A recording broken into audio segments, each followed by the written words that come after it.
Valsad city police મથકે રામનવમી અને રમઝાન ઈદની તૈયારીના ભાગરૂપે વલસાડ સિટી પીઆઈની ઉપસ્થિતિમાં હિન્દુ અને મુસ્લિમ બંને ધર્મના આગેવાનોની ઉપસ્થિતિમાં શાંતિ સમિતિની બેઠક મળી।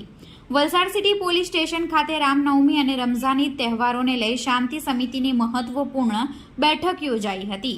સિટી પીઆઈ દિનેશ પરમારના અધ્યક્ષસ્થાને યોજાયેલી આ બેઠકમાં બંને સમાજના આગેવાનોએ હાજરી આપી હતી।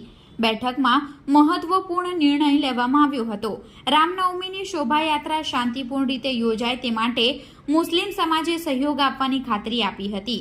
બંને સમાજના આગેવાનોએ એકબીજાની લાગણીઓનું સન્માન જાળવી રાખવાની પ્રતિબદ્ધતા વ્યક્ત કરી હતી।